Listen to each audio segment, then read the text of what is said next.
Good afternoon, everybody, and welcome to a slightly later than billed online edition of Lime Crime, which is an amazing new festival set up by the brilliant crime writer Paddy McGrain. Now tonight, this afternoon even, we haven't been on the beers yet, I promise, although it was slightly stressful getting online. But today, myself, Kaz Frear and Lucie Whitehouse will be talking to you about character versus plot. Which is more important? Is one more important? Are either more important than the other? Or are they both as important as each other? What do you think, guys?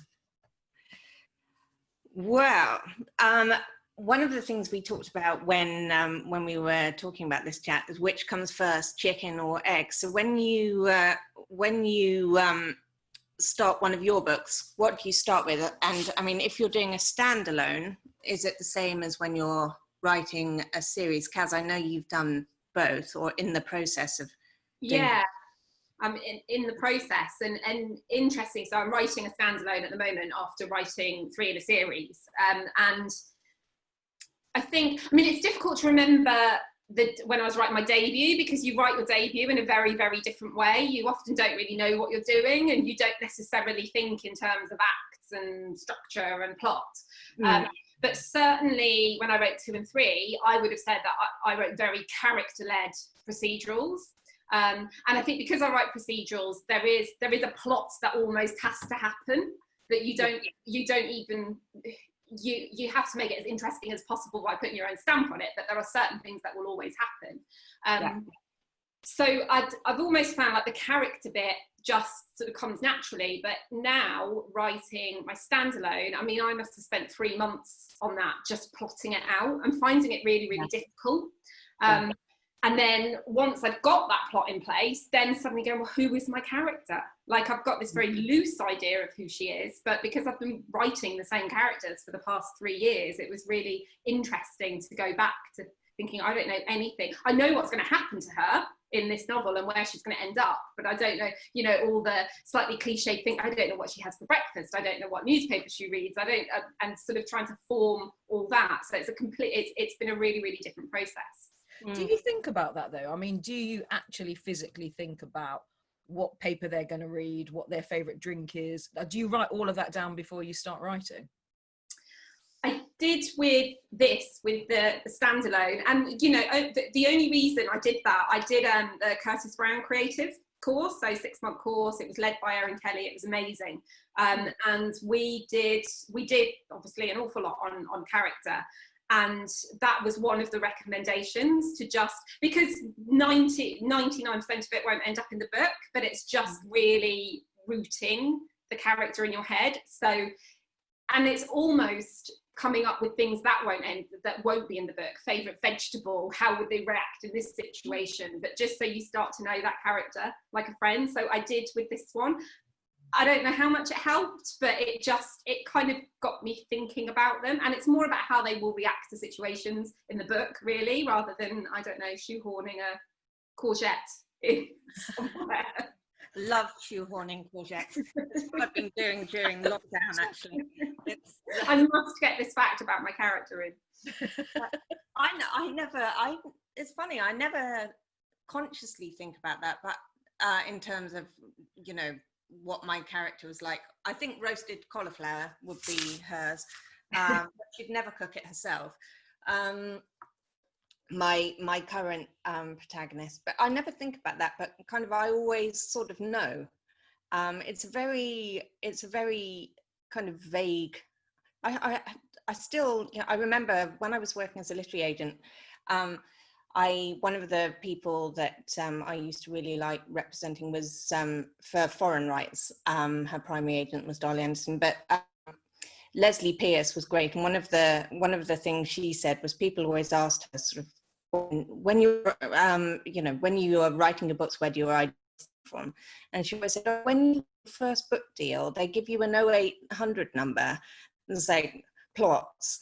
And you just phone up and you get given one. And said, I don't know where ideas come from. And I'm writing my 6th book at the moment. I have no idea where any of this stuff comes from. It comes from somewhere, probably the bottom of a gin,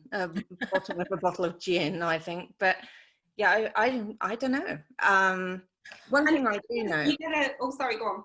All I was going to say is I don't know what I would do if I didn't write, because I have all this stuff in my head and this is where it goes, and I don't know where it will go otherwise. You know, all the things that kind of I see and think about and spot, it all goes into the book. Do you guys have you had examples though of you know, that great idea? Fiona, just before we came on, we were talking about, you know, high concept novels where you get this phenomenal idea, but then you start to try and plot it out and you just realize it doesn't work.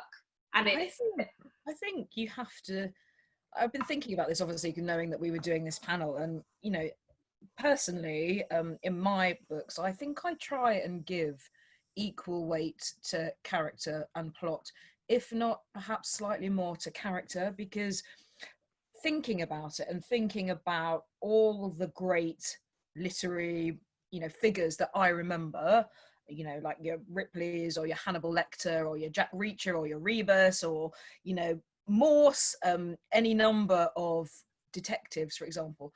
I don't remember what happens in the stories. I remember the character. And so because of that, I think actually probably when it comes down to it, character perhaps is much more fundamental to excellent novel writing than plot. Of course you want readers to carry on turning the page, but actually you want your characters to be memorable. And I think, you know, as I'm writing more, this is something that I probably would want to pay more attention to. I always find it really interesting, because when I first started out, probably my first early draft of my very first novel, which was called Rattle, my agent kept sending back my manuscript saying, yes, but why all the time? What was driving the character? Why they were doing what they were doing, and building all the time. So it's very easy to, you know, make your serial killer a kind of almost a caricature or a very 2D character. And so now I try and pay a lot of attention to building up those layers of character and knowing, you know, as we all do, that there's shades of grey in everything. And that's something that I try and do. But by the same token, I don't want my books to be a character study. I want people to turn the pages and think that they're pacey thrillers as well. So I think for me, I try and balance them both, I guess. Mm-hmm. Yes. It depends how you're establishing character, I guess, because a lot of people, some people love it, but a lot of people really don't like a lot of introspection within a novel, and they want the character to just be propelling things forward. Certainly my main character in my police procedural, she is quite navel gazing, I think, and it is about dramatic stuff that's happening and sort of unusual circumstances of her life, but you know, you do sometimes get comments about, oh, you know, I wanted more action. I don't think I'm ever going to necessarily be that type of author, but certainly with my standalone, I'm really conscious of every single chapter is something reasonably dramatic happening. It's not just the character reflecting on what happened the chapter before.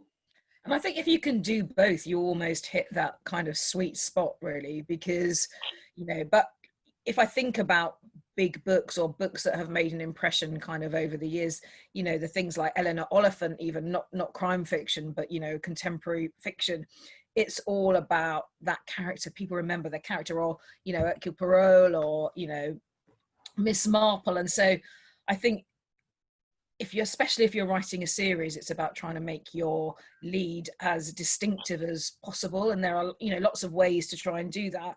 But, you know, equally, as we were discussing earlier, there's a real market and a taste for high concept novels, which exist purely on, you know, a one-line synopsis that make you desperate to pick it up. So I'm still learning. I don't really know, I suppose, is the conclusion. Yeah, exactly. Is an interesting example, though we're supposed to be talking about crime, obviously, but it's a while since I read it. But when you think back, obviously you remember the character, but the actual plot of a series of quite quiet things happening to her, quite everyday things. There is as the story goes on, but there's no sort of real, oh my God, moment that comes till quite near the end. they see a man fall over, they befriend him, she goes to the supermarket. It's totally the character you're buying into. Goes to the supermarket, whole chapter for that. Yes. Absolutely. But also I think, It would be though. And again, apologies to anyone who's watching specifically for crime, but even this kind of, there's a real taste lately, I think, for, like books like Expectation by Anna Hope, or Normal People by Sally Rooney, where there isn't tons happening, like you say, Kaz, but it's about the characters and the way the kind of small events unfold. So there's definitely a place for both, I think. But I think if you're a writer who's watching this and you're starting out, someone who is looking to get published or wants to get published, that really you would do a lot worse and pay really close attention to both. Mm-hmm. I think key to that, and I've been reading some YA fiction recently, and in terms of and crime too, and kind of comparing the two, and thinking about the kind of what makes really memorable characters. I think that the thing that differentiates a great character for me is somebody who really engages with the action that the plot is kind of throwing in their direction. So it's not, I think when I was starting out, and I notice it too sometimes when I read kind of new writers who are kind of, in the learning stages, something I did all the time was when I didn't know what was happening with the plot, and actually now I plot first rather than just start writing and see where it goes. But at the time, whenever I was kind of a bit stuck, I had a character go for a walk, and this is like that. I would never do that now unless she was going to get mugged on the way, or something like that. But that very kind of, I like active characters, and it doesn't, and I think people do. I mean, there's people who really get to grips. I've just been reading The Hunger Games, people who really get to grips with what happens, they really engage with it, and so the plot really is just there as kind of something for them to engage with. And I think a lot of people, just in some way, I think I do anyway, read and think, and the main character is your avatar in the book, if you know what I mean. So you think, yeah, I would do that, I would be ballsy, where actually most of us would just go, actually, that sounds a bit risky, I'm off, catch you later.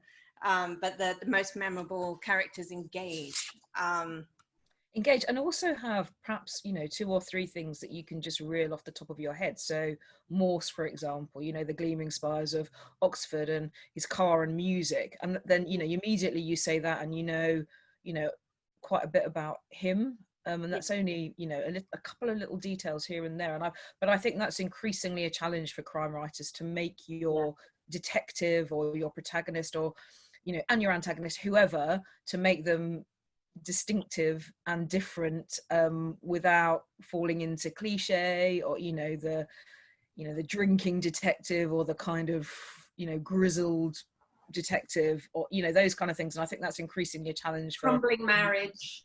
Yeah.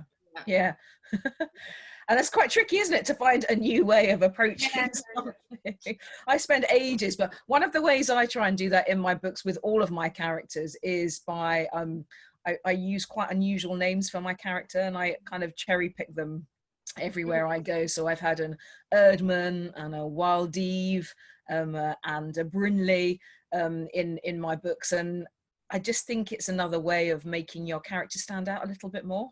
That's something I like to do too. I think a friend of mine whose dad was a sculptor said to me once, told me something his dad had said, which was, there's no such thing as originality. All originality is the personal. So you can't set out to do something different. You just have to set out to do what is yours. And that will bring the originality. And I always think about that. I think at the time, I think it was about 20, I guess.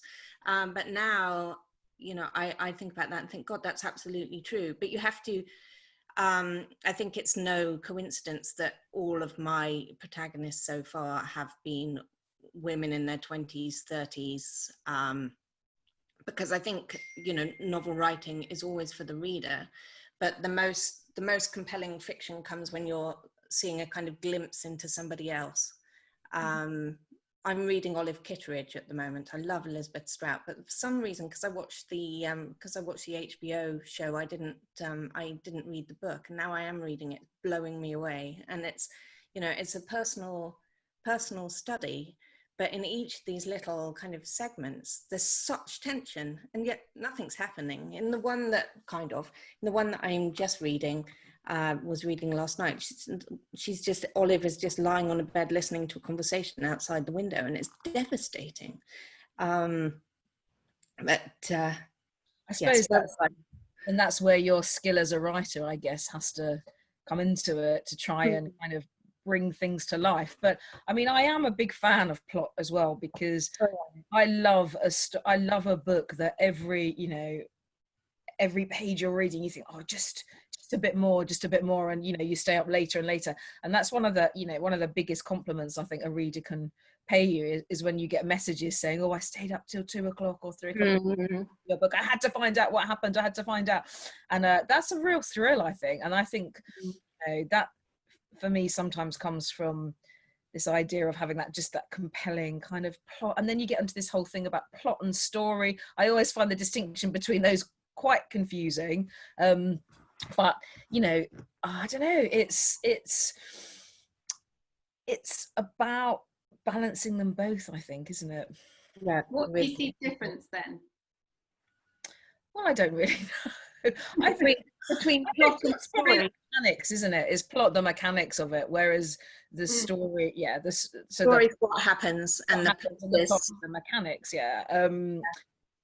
but I think I'm much more instinctive. I don't, it's interesting what you were saying, Lucy, about plotting, because I'm writing my 5th book, and I don't tend to plot in great detail. I have a beginning, I have a rough midpoint, and I know I always know how it's going to end before I start writing, but I don't commit any of that to paper. I just keep that in my head.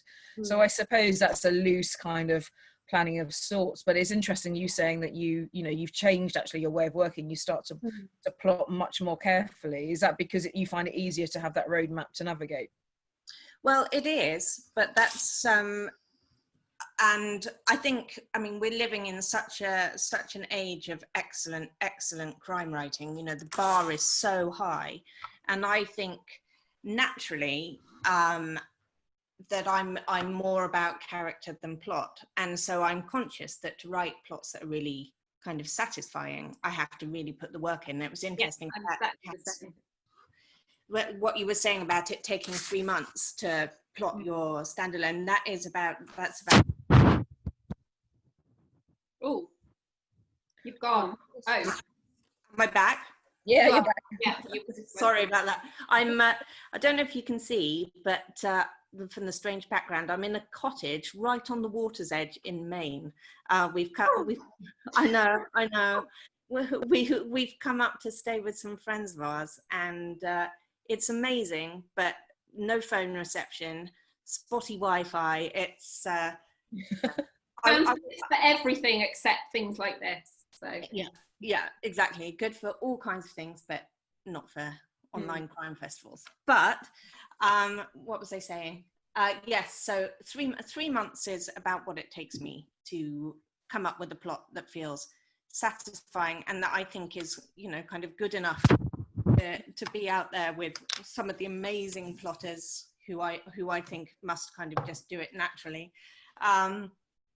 But it changed. My first 2 books, House at Midnight and The Bed I Made, I wrote those when I was young and single, and I had much more time to kind of write and then delete. I would kind of write to work out where the plot was going, and then I would edit, and I would lose maybe tens of thousands of words probably in each draft. And my 3rd book, Before We Met, I wrote 2 drafts of it. I really struggled with it, found it incredibly hard to do. And then I found out that I was expecting my daughter. And suddenly I said to my editor, I need to rip this book up, and I will deliver it before I have the baby, because I know that I'm not going to be able to, do anything much in the months after that. So I will do it. And she said, fine, send me an outline. And so I had to write an outline, and it was the only way I would have got the book finished on time, I think. But also, I mean, yes, it was incredibly useful to know that I wasn't going to kind of write myself into a corner. But it did allow me to kind of, from the beginning, thread things through that, you know, I would have had to do layers and layers and layers of drafts. But I think when I started writing, I felt it was kind of inorganic somehow to plot like that. But I think as you become a more experienced writer, you realize the books aren't for you, they're for the reader. And so you have to, you know, devise the most satisfying thing. And it's just front loading that bit of thinking. It's not, there's nothing kind of, you know, tricksy or calculated about it. So I only do one draft, and that's because of all the front end stuff.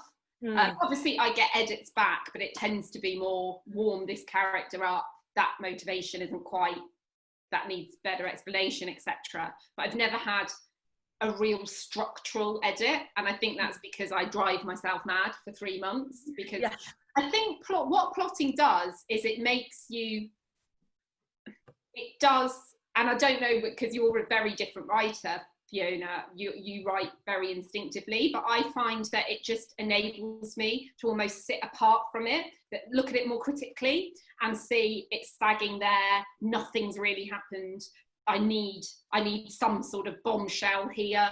Whereas I think if I just started with the premise, it just wouldn't naturally come to me. I think I could have a character having a walk for 4 chapters and not quite realise. That's so interesting, because although I don't you know, plot in great detail like you, touch wood, I haven't really had a major structural edit either. I tend to do one very clean draft, but it takes me quite a long time to write it. So you know, I think about it a lot as I'm going along, but I think again it's maybe I do plot in a similar way that you do, but I just don't commit it to paper, in that I have a rough idea of the shape of it, but I just keep it all in my head and have a few kind of notes scattered around. So I have a very loose roadmap. I mean, I couldn't start writing a book not knowing what was going to happen at all. I'd probably have to know, well, I do know what the twist might be, what another reveal might be, what the end will be. I generally, like I said before, know that, and I think that's probably not a million miles away from plotting stuff out a bit. It's just I keep it in my head and I don't spend ages doing it. I just don't tend to start writing until I know it, I suppose. But then, and then I go back and weave stuff in and fold it in until it becomes better. But it seems to take me ages to do that. So you don't have a color-coded Excel spreadsheet though. Do you know something, that when I see people that do that, it makes me want to recoil in horror and fear, because I just couldn't do that. And I just find it so boring. Like I would find writing down what I'm going to then write so boring, because all my excitement would go, because I think, oh, I've written it once, I don't want to write it again. I couldn't be someone that does, you know, like 30,000 words, you know, of a synopsis. Or I think Jeffrey Deaver writes it down in quite a lot of detail before he starts writing his books. I mean, I just couldn't do that, I don't think. I'd be like, I've written it, I'm not writing it again. It's like doing your homework twice. I was a slight tangent really, but because we were talking about this today, it made me think about it. I watched Taxi Driver for the first time last night. Have you guys seen it? I have, a long time ago. And it was because going into it, everything I'd heard about it, and is true, is about his kind of really intense central performance. But I expected to absolutely love it, and I just found there is plot there. I mean, I won't spoil it, but I could pull out 3 or 4 things that are crucial and how the story turns. But maybe it was more the pace of it for me. It just felt really laboured. But again, I don't know, are pace and plot the same thing? And it's probably different on film, to be fair. But that was a classic example for me of this is all about that character and internal crumbling rather than nothing's really happening. But then when I thought about it, I'm like, but that happened and that happened, and it just felt, maybe he was almost too intense, maybe his character almost stole away from the plot. I think I think pace and plot are probably tied up together, although I think they're probably quite different in their ways. But I would think of pace as being something like my this idea of that ticking clock that goes on throughout your book, that you're in a race against something, whether it's in a race to find an abducted child, a race to find a killer, a race to do something before the end of the story, and partly bound up in that though is plot, in that I like to try and have sometimes at the end, not in a very obvious way and not all the time, but at the end of a chapter, a cliffhanger, because there's got to be a reason for someone to turn the page. And it doesn't have to be literally hanging off a cliff and what's going to happen next, but the door creaks. Yeah, exactly. Something at stake. Or someone's watching a house, or is your protagonist going to get together with the person that they're secretly in love with, or are they going to catch that killer before they commit another murder? Turning that, just keeping that little, there's got to be something that keeps the reader turning the page. And I think, to me, that is pace. Is it? Do you think that, Lucy? I do. I think pace has to do with suspense, which is the ticking clock, as you say. But I always liked a quote from Lee Child, who said that the thing with suspense is to kind of ask a big question at the beginning of your book and make your reader wait till the end until you get the answer. There always has to be a kind of unanswered questions, like what's going to happen next, what's going to happen next, what's going to happen next, and also a sense that it matters. And I think that's where it intersects with character again, that it's got to mean something to your central character. They've got to be personally invested.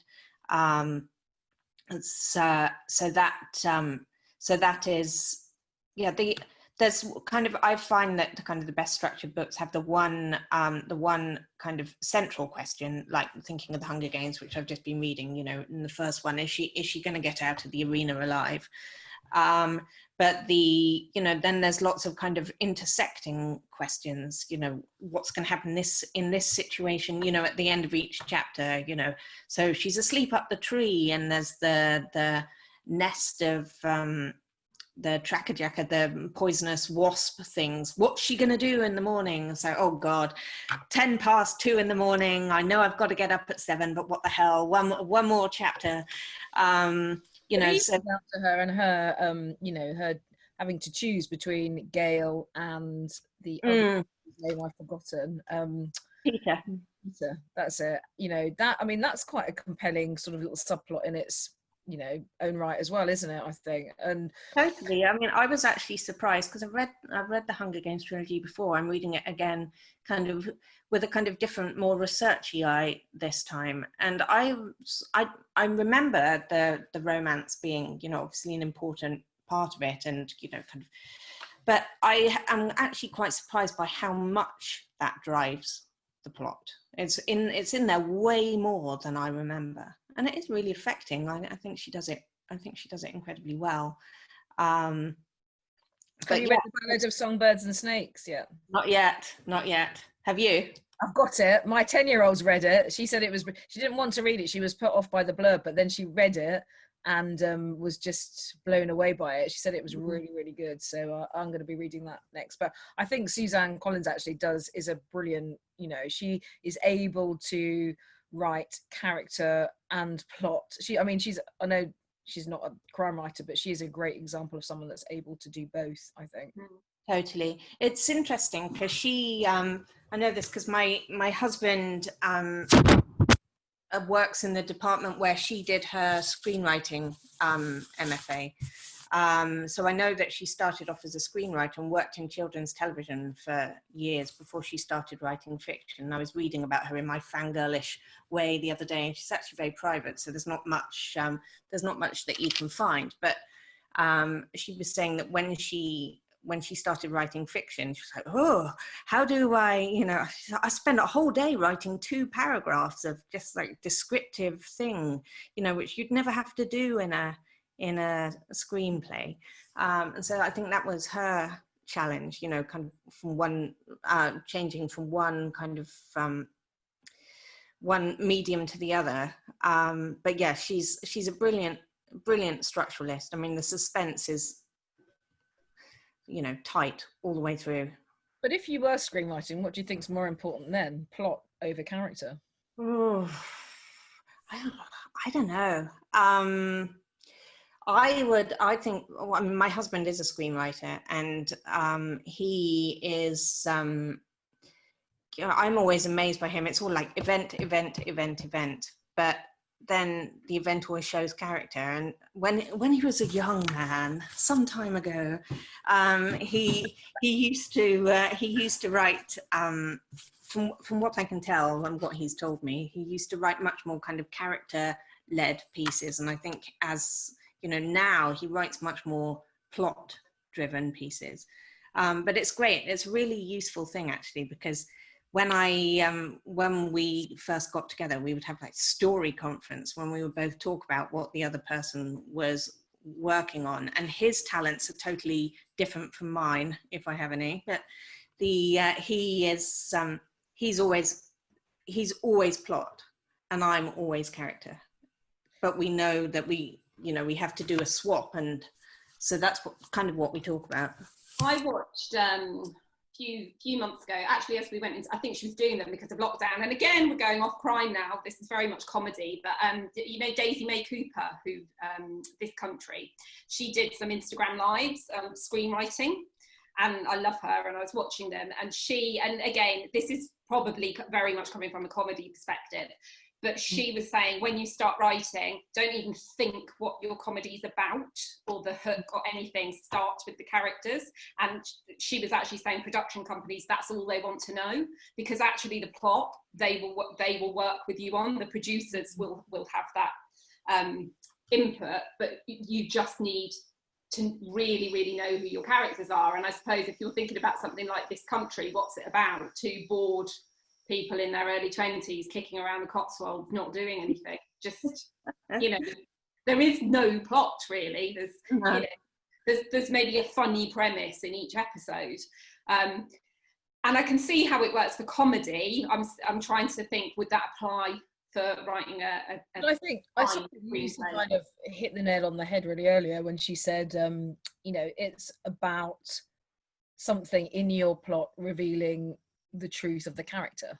So you don't have to kind of bang people over the head with the character, but that everything that they do, and I remember this from my own creative writing course, you know, at Faber, that I remember the tutor sort of saying to us that everything should be there for a reason. They should be, everything that your character does should count, should matter.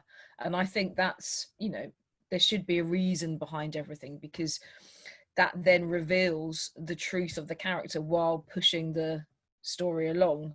And I remember when my sort of debut went out on submission the first time, and it was turned down, and I spoke to some brilliant kind of editorial people about it, and one of them I remember said that your detective, they need to find out something in every chapter, or you need to actively see the detective discovering something, which sounds so obvious, but you know, as a new writer, that wasn't really that obvious to me at all.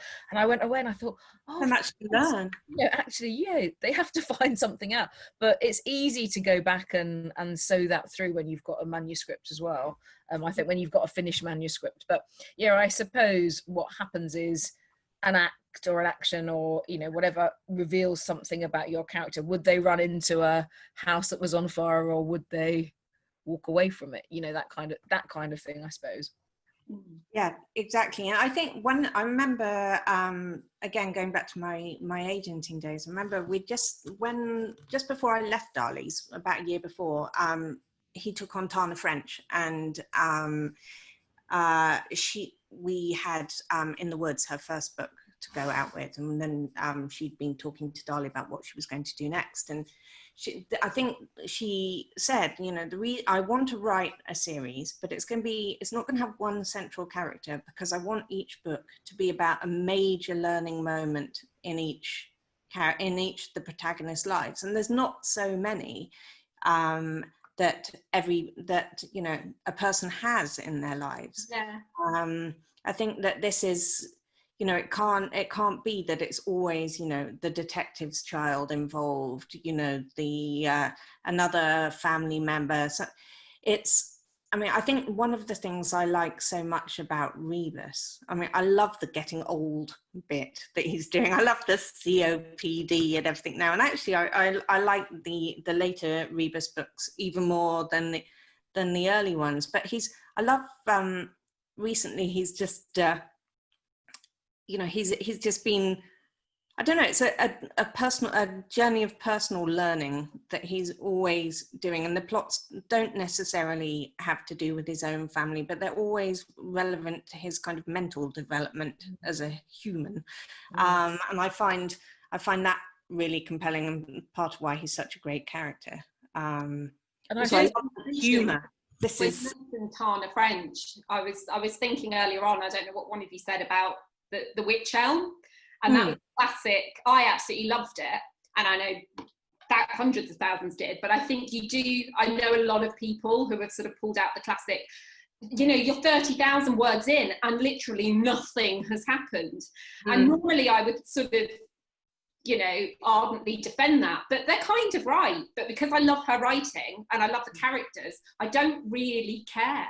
And if you were to pitch what The Witch Elm is about, you would talk about it's about the concept of luck and privilege. You wouldn't say it's about a man who goes to a house and a skull is found.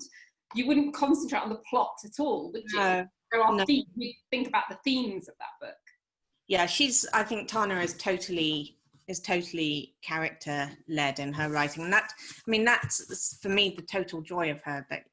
And I think that's the kind of that thing about revealing yourself in your writing. I think she goes so deep into her characters that, as you say, I would spend time with her characters just for the hell of it, even if nothing was really happening, you know, just because they're good company. Which I think the other thing just then, I was thinking humor. You know, I just love humor in writing. I don't think it takes away from suspense. I mean, I love in your books, Kaz, it's so funny. There's like little, you know, it's that for me, I guess I read for company. Just like sad admission.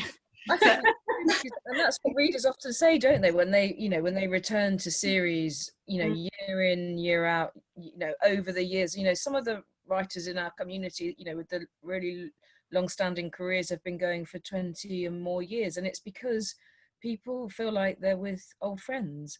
You know what you're saying, yeah. Yeah. Oh, I wonder what they're up to. Let's check back in and, you know, see what body parts Harry Fuller has lost now. You know, how much of him remains. I want to see. And they like the team. You know, they like the detectives kind of close team and the working relationships. And I think, you know, that becomes almost more important than the plot. And so then I think, well, perhaps character is more important than plot when all is said and done, because, you know, you can kind of make a plot out of most things, but you can't create a character immediately that resonates with people. That takes a lot of work, a lot of time and effort, and doesn't happen for lots and lots and lots of writers. Actually, there are, you know, many writers who fall by the wayside over the years because they haven't managed to hook the readers in the way that some people do. And so I think it pays also to pay a lot of attention to the characters that you're creating, I guess. And I think no matter going away to write some more notes on her characters. No matter how hard yeah, courgette. That's it. That's what we need to do. We all have to get a courgette in our next book. Okay, done. Yeah, no matter how hard you try as well, I think, you know, there are some notable exceptions, but plot is, in the main, I don't know, a stolen child, a shifty husband. How well do you know You know, that there are only so many plots, and we all put our own stamp on them and might, you know, come up with a sort of a slightly different twist or way of looking at it. But the actual basic plots, there are really only so many. I don't know. Do you agree? I do. I definitely do. Yeah, I think so. And I think, but you know, you give any number of writers the same plot, and like you say, they'll all turn in a completely different book. But yeah, I guess so. But that for me is part of the challenge, is trying to find a way to do old stories in new ways. You know, and while trying to maintain whatever it is about your writing that makes it seem original, you know, unique to you. So they pick up a book and they know it's a Lucie Whitehouse book, or they know it's a Frear book, you know, and that I think that's something that I really kind of strive for and aspire to, is to have someone choose my books just because I've written them. Actually, they don't worry too much about what the plot's about. They think, oh, Fiona Cummins has got a new one coming out, I like her stuff, so I'm just going to get it anyway. And I just want to be in her world for a bit. Yeah, and that for me would be the I suppose the holy grail of things. But I mean, one of the things I'm curious about for you two is, you know, obviously we've been going through lockdown and the kind of world events. I mean, are you able to write? How are you finding your writing?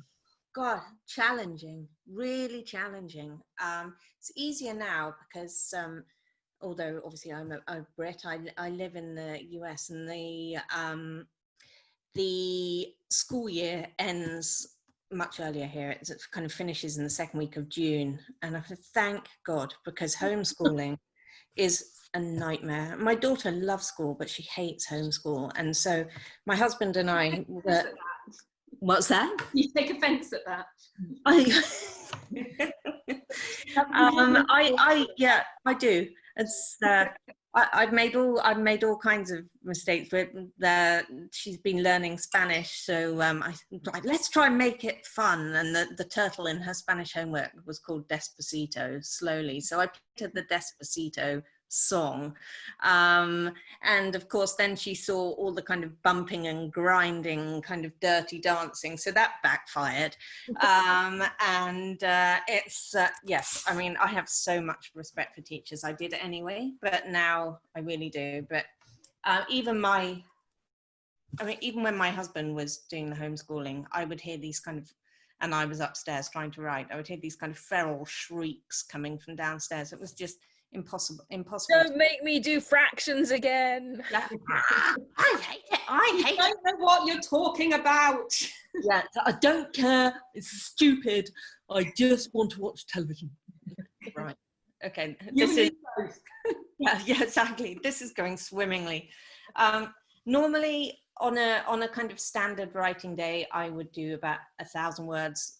On a good day, maybe 1,200. And, you know, if I'm right up against the deadline, 8,000 in the middle of the night. I've been struggling to do more than 600 words a day. I mean, I've tried all different kinds of strategies. I think I've started working in short bursts now, and that's working, but my concentration is shot. Are you finding the same? I am. I mean, I've got 2 children, one who is pretty much kind of getting on with it himself. And then I've got a younger one who needs a bit more guidance, and she and I sit together and we work, you know, together, but it's constant interruptions, and, you know, and I'm finding it hard myself, like you're saying. I mean, that really struck a chord. I'm finding that my concentration seems to have vanished to a place I know not where. I think for quite a while I was just quite distracted and worried about what was going on. I mean, certainly at the very start it was frightening. You know, and I couldn't, when you can't buy food, when you can't get eggs and bread and flour and things like that, it's, you know, and we didn't know much about it at that time, and it was quite frightening, and I found it really hard to write then. I've kind of hit a bit more of a groove now, I would say, but also my new book, which was due to come out in August, when I was 10, is been postponed until next year, until April. So while part of me is, super sad that it's not coming out when it's supposed to, the other part of me is grateful for the fact that it means that I've got a bit more time to work on my one that I'm currently working on. So yeah, I mean, I'm trying really hard not to beat myself up about it. I'm just trying to do what I can, because these are difficult times, and I do watch with envy sometimes when I see people posting about their insane productivity, but I don't begrudge them that at all. I wish I could be like that. I really begrudge them. I begrudge them a lot. But I've tried various things. I've tried getting up early. I'm not good with that. I sometimes stay up quite late, but I don't think I do my best writing when I'm working really late. So like you, I'm just doing bits here and there, but it's working. My manuscript is growing in length. It's just I'm just not working as quickly as I otherwise would have done. What about you, Kaz? You're doing loads. No, I mean, I'm certainly not going through sort of manic productivity. I'd say it's probably the same as usual. I mean, I don't have children, so that's a massive difference, I guess. And really, with my husband's job, he was home for 3 weeks before he was called back. So there was literally a 3-week period where I was kind of thrown off balance. So it hasn't changed that much, but the same as both of you were saying, just concentration, worry, just brain fog. I think so much information being thrown at you, and feeling like I want to escape into my manuscript, but then when I'm in it, I just want to escape back into the internet and putting crazy things into Google. When will we find a vaccine? As if anybody would be able to answer that definitively. Well, we Tuesday the 29th of February. Yeah. I feel like when over here, I mean, it's got a bit better now, but I mean, through that, for the past 4 years, I feel like keeping up with what Trump is doing is basically a full-time job. And like recently with with Corona and with the protests, and it just feels like trying to write while the world's on fire at the moment.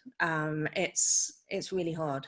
It's really hard. And also, I mean, my husband's working full time. I mean, he's probably busier than he was almost before lockdown. So through no fault of his own, but a large proportion of the childcare, of everything else that comes with having a house and a family falls to me, because my working hours are more flexible. But the downside of that is that there is less time for work. And the other thing, you talking about that, Lucie, is whether to include anything about lockdown in your writing as well, because I was just reading some of my stuff that I'd written, and it is kind of set, some of it is, for the first time ever, I've kind of written a book that's due to be set in the year that it comes out. I normally do it before, and I was thinking, am I going to reference it at all? I really don't know what to do. I'm so happy that the book I'm writing now is set in 2019. I just feel like I've dodged a massive bullet. It's now, because it's set in June of 2019, it's all about like, oh, Theresa May, is she going to resign? Are we going to have Brexit? What lovely things to think about. It probably doesn't matter, does it? Readers are probably like, we'll be glad of the escapism. They don't need to think about it anymore. My new one that's coming out in 3 weeks' time, which I don't have a copy of. Hang on. Oh, do you have one? There, thanks very much. That was, thank you, Fiona. That was set in 2019, and I'm writing a standalone at the moment, but I really would love to go back to the series. And there's something that happens at the end of Shed No Tears, which means I could miss out 2020 and just pick up again a year or two on from that. So it's not actually a massive kind of cliffhanger or anything, so I'm not really giving anything away, but there's something happens that means I could possibly never have to address 2020, which will be buy Kaz's new one, because I can confirm it's very excellent. Thank you. I would chin chin, but I've drank it all. We didn't solve the plot versus character. I don't think we did we? Well, I think it's character. We came down on the side of character. Yeah, I think we did. Slightly, with a little hand raise here for plot as well. Yeah, plot too. I think, I mean, I'd say they're I guess fairly evenly matched, but character, I think if you think about your favorite books, what do you remember, the story or the characters? And it's always going to be the character, isn't it? Yeah, it is, particularly in a series. So I think, you know, it's people come back for the series character, for sure. Well, I guess that's probably wraps things up, does it? And thank you to everyone for watching, or who might be watching in the future. And hopefully by next summer, we'll actually get to go to Lyme itself. Indeed. Yeah.